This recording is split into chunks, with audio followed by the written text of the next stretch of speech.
Hey hey, salut les crypto lovers, c'est Weltemer et bienvenue pour l'édition du 26 du 11 2021 spécial Black Friday sur les crypto bro. On a un market cap global qui perd 8,8%, on est à 2454 milliards de dollars, c'est les soldes avant les soldes, merci le Black Friday. Nous avons le Bitcoin qui perd 8,35%, haha, tu fais déjà un gain de 8,35% lorsqu'il montera.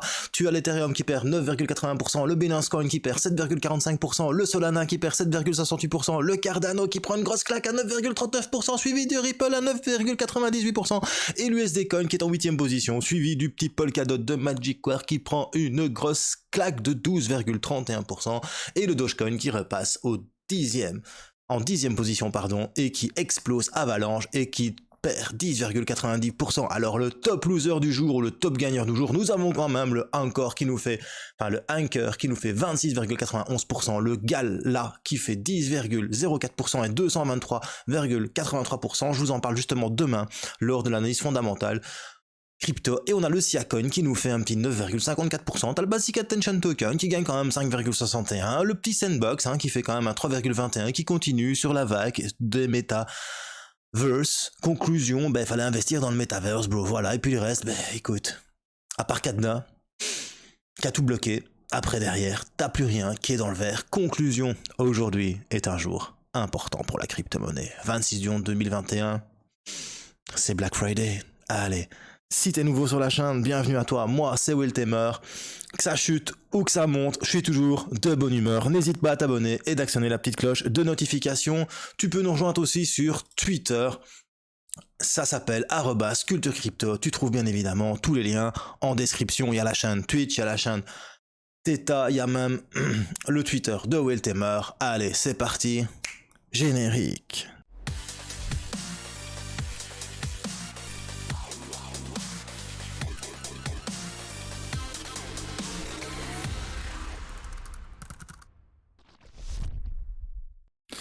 Alors la seule et unique news du jour, c'est ceci. Un nouveau variant Covid a été détecté et forcément News Bitcoin en fait un raccourci vite fait bien fait. C'est à cause du fait qu'on a trouvé un nouveau variant que le Bitcoin chute à 54 000 $. Bien évidemment, ça doit jouer, surtout que les marchés financiers évoluent dans le rouge ce vendredi et qu'ils ont carrément dévissé.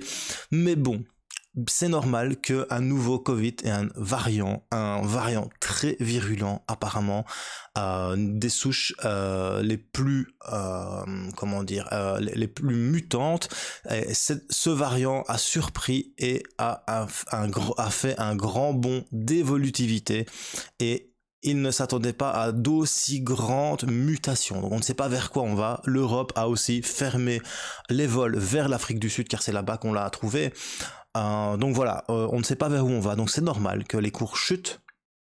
Il y a le nouveau variant du Covid qui vient de sortir en direct live.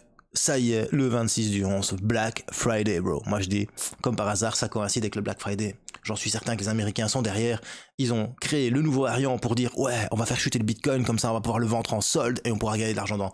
Non mais je déconne, c'est super important quand même ce qui se passe quand même avec le Covid.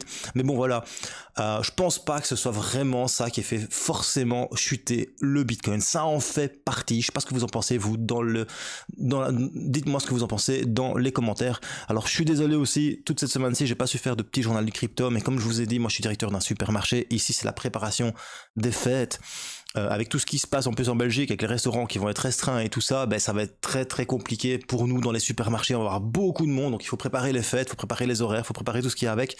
Donc c'est logique que je n'ai pas su faire de petit journal du crypto. Je m'en excuse, mais j'espère pouvoir reprendre la semaine prochaine. Alors, c'est la seule news sur laquelle je voulais parler parce que pour moi, c'est vraiment celle qui a un impact sur la chute du prix, mais je ne pense pas que ce soit que qui a un impact sur la chute du prix. On a bien évidemment le prix lui-même, et je sais pas si tu te souviens de cette analyse technique que je t'ai fait début de semaine, le 22, il y a 4 jours pour être précis. Je vais te la remontrer sur mon compte Twitter personnel. Donc je vais sur mon compte Twitter, j'ai fait le tweet tout à l'heure, juste avant de faire le live. Donc voilà, ici tu as l'analyse technique du 22/11 que tu retrouveras dans le petit journal du crypto du 22/11, donc c'est la dernière vidéo que j'ai faite pour bien vérifier. On voit que j'annonce qu'on va venir chercher la moyenne mobile sans période, et chance ou pas chance, c'est exactement ce qui est arrivé. Exactement. Maintenant, est-ce que ça va arriver? Je ne sais pas. Mais je sais, moi, pertinemment que le trading, ce n'est pas que des coïncidences. Le trading, c'est ça aussi. C'est le fait que tu fais des hauts de plus en plus bas et que tu fais des bas de plus en plus bas, pardon, depuis un bon bout de temps. Tu vois bien que lui, il est plus haut que lui, qui est plus haut que lui, qui est plus haut que lui, qui est plus haut que lui. Par contre, lui, il est plus bas que lui, qui est plus bas que lui, qui est plus bas que lui, et qui est plus bas que lui. Donc quand tu fais des bas de plus en plus bas et des hauts de plus en plus bas, tu es dans une tendance baissière. Ce qui est important de comprendre, c'est que pour l'instant, on n'a pas atteint le point de non-retour. On a quand même la moyenne mobile sans période qui vient de se glisser dessus. D'ailleurs, on va pouvoir enlever tout ceci. On va pouvoir enlever, hop, mon petit trait que j'avais dessiné, et c'est venu pile poil dans ma zone d'achat. Alors, n'oublie pas ce que je t'ai déjà dit, on achète sur un support et on vend sur une résistance. Ici, tu es sur un support. Problème, il y a des raisons extérieures à l'analyse technique et à la macroéconomie qui font que le Bitcoin a chuté. Il y a aussi la peur. Et lorsque la peur s'en mêle, je ne te conseille pas d'acheter maintenant du Bitcoin. Fais ce que tu veux. Personnellement, j'avais des ordres là, je les ai enlevés. Pourquoi?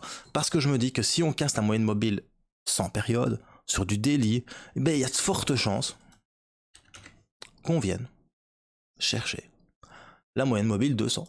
Tout simplement. Maintenant, encore une fois, c'est comme je t'ai expliqué il y a 2 jours, ici tu vois vraiment bien que dans une tendance haussière, la moyenne mobile sans période a joué son rôle et elle a tenu le cours. Donc maintenant, on va voir ce qui va se passer tout au long de ce week-end et de la semaine prochaine. Voir aussi ce qui va se passer dans les médias, parce que c'est très important.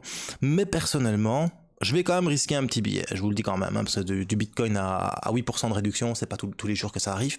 Donc je vais quand même risquer un petit billet dessus, je vais quand même acheter un peu de Bitcoin pour faire mon DCA que je fais habituellement.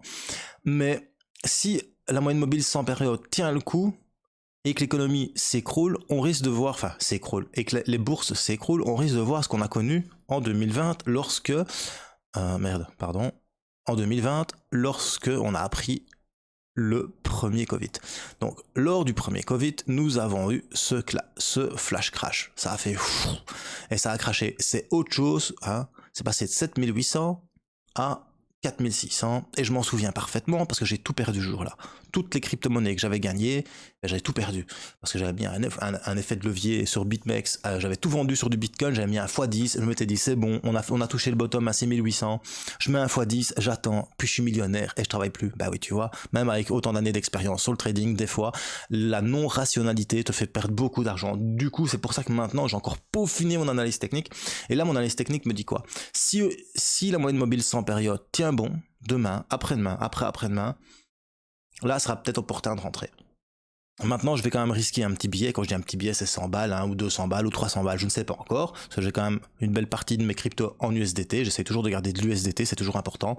Mais surtout maintenant, moi, je vais placer un ordre ici, aux alentours des 45 000 et 47 449 $. Je ne sais pas si ça va arriver à ce prix-là, mais tout ce que je sais, c'est que pour le moment, le RSI il est toujours à 36,90%, qu'il est toujours en train de chuter. Maintenant, ce qui est important de voir aussi, c'est que ce fameux RSI, pour l'instant, il a quand même une base ici, une résistance, un support, pardon, qui peut venir chercher les 34. S'il vient chercher les 34 et qu'il rebondit, il pourrait peut-être venir casser ce triangle baissier à la hausse. Encore une fois, tout ça, c'est hypothétique. Moi, tout ce que je vois et tout ce que j'analyse, c'est sur du daily pour le moment. Tu vois quand même que la moyenne mobile sans période, il suffit de regarder la mèche de la bougie. Tu vois parfaitement que la mèche de la bougie bleue ici, elle est arrivée à 53 662 $. Conclusion, il y a de fortes chances pour que la moyenne mobile sans période tienne bon. Maintenant, le seul conseil que je vais vous donner, et ce que je ne fais jamais, parce que n'oublie pas, je suis pas conseiller technique, je suis pas analyste technique, je suis pas conseiller financier, c'est attendez. Parce que bien évidemment, il y a quand même ce facteur mondial qui s'appelle le Covid, qui pourrait jouer sur encore un petit crash du Bitcoin qui viendrait sur la moyenne mobile 200 périodes. Voilà. C'est tout pour l'analyse technique, je pense qu'il n'y a pas besoin d'aller plus loin, j'ai pas besoin de te dire qu'il y a des crypto-monnaies qui ont chuté, qu'il y a des crypto-monnaies qui ont monté. Moi, ce qui m'embête un peu, c'est Cardano dernièrement. Pourquoi? Eh bien, eToro a fait une annonce comme quoi ils allaient enlever Cardano de leur exchange. Du coup, il y a eu du FUD et ça a dumpé. Maintenant, ce que je vois quand même sur Cardano, c'est que en BTC, ils gagnent quand même 1,62% et ça, c'est plutôt sympa. Je préfère gagner du BTC que de perdre du SDT. Ça, c'est moi qui te le dis. Voilà, c'était Weltemer pour le petit journal du crypto. Si t'as bien aimé, un petit pouce bleu. Si t'as pas aimé, un petit pouce rouge. Et surtout, bro, n'oublie pas, c'est le Black Friday. Et ça, c'est la fête, bro. Parce que quand je vois les prix des crypto-monnaies, quand ils ont chuté, je me dis que les quelques milliers de dollars que j'ai en USDT, je vais peut-être bien en profiter.